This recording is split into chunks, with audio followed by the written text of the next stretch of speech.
Well, hello, ladies and gentlemen. Once again, this is Eddie Marcus, and I'm still in that wonderful city of my birth, Itta Mississippi. So I just wanted to let you know what's on my mind early this morning. I'm thinking about some very important things. I always say very important things. I hate to even believe that I'm thinking about some stuff that is wasted. What I was thinking about is that this morning I was awakened and I was listening to the evil coming out of the mouths of some white people down in the South, Governor DeSantis and people like that, Texas, Florida, and it seemed prehistoric. It's like they are chanting, we don't want our kids to hear about what we used to be like. We don't want our kids to know what evolved in the situation that allowed them to turn out the way they are. We want to hide the truth. And at the same time, they want to hide the truth so deep that they want to go back into the 18th, 19th, 20th century and cause it to rise again. They are speaking as if the lies that they're telling is not only going to be accepted by those who benefit from it, but by those who are cursed by it as well. As if there was one time when you were a human being, regardless of what you were before you came to this oppressive land. You came here, and we, by the power and might of our lies and cheating and stealing and killing and terrorizing, I know all of white people are not like that, but many of them are. And I say that because I know many black people are like that. I got no problem with it. But they came and conjured up this. This is why they say our streets. This is why I say they don't want anybody else walking around. They don't care if it's 5 of them and 10 million of you. They want to run the show. They want to run the show because they've accepted the fact that the lie was real for them. They are better. They are more entitled to do the things of leadership than you. And not only that, they were taught that the Son of God was white. They put it in a book. So they didn't have to care what the word said. So the reason that I'm saying these things to you, ladies and gentlemen, is this.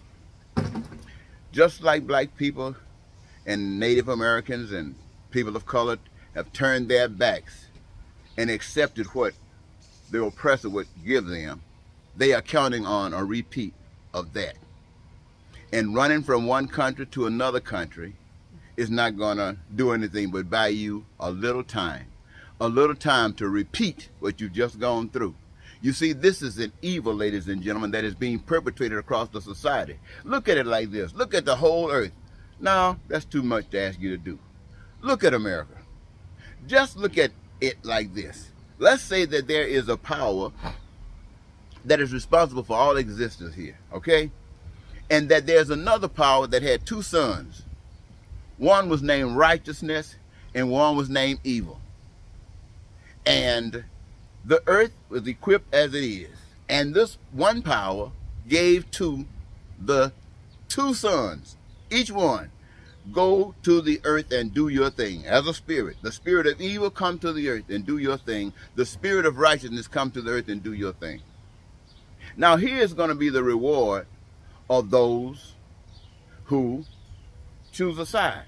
If you choose the side of righteousness, then all of those things that appeal to you as being righteous, the benefit of righteous, the apple pies, the love, the not having to suffer for anything, these are the things that appear to you. So if righteousness prevail, or for those of you who prevail in righteousness, this will be your reward as you stand up and give life to it.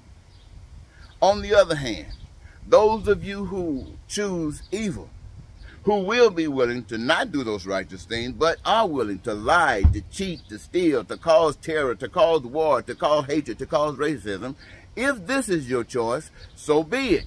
That will be your reward.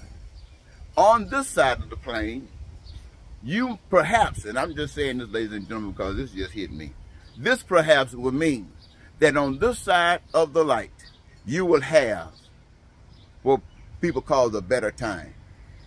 Because there will be those who will trust you and you will exploit them.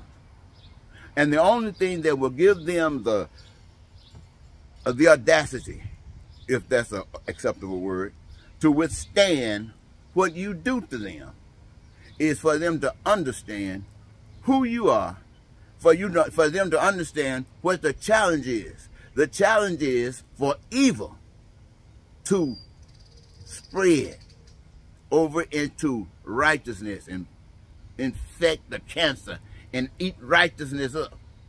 And see, when you know that from Jump Street, then you don't have to yield, because it's just a joke. It's just a laughter to you. Come on, evil. Come on, do your thing. Why? Because everything they do takes you closer to the reality of life. Now, I know that's kind of confusing for you to get. I declare, I know that's confusing for you to get. And I don't expect you to be able to just grasp it just like that. But I do expect you to be able to grasp it, because in it lies your freedom. In it lies your prosperity. In it lies your joy. In it lies your life. And we all want to live. It's whether you want to live in righteousness or whether you want to live in evil. Now, I'm not saying that those who choose evil are going to regret an eternity of evil. I'm not saying that. I'm just saying that righteousness won't have to worry about it. They won't be there. Well, ladies and gentlemen, I know this is confusing. I'm sure a little bit later on the day, the Spirit is going to make this a little bit more proper for me to give to you. And in the meantime, the while that you have it, you can contemplate it. And you can come up with information that will abreast everything. I want to thank you again. Eddie Marcus. Goodbye.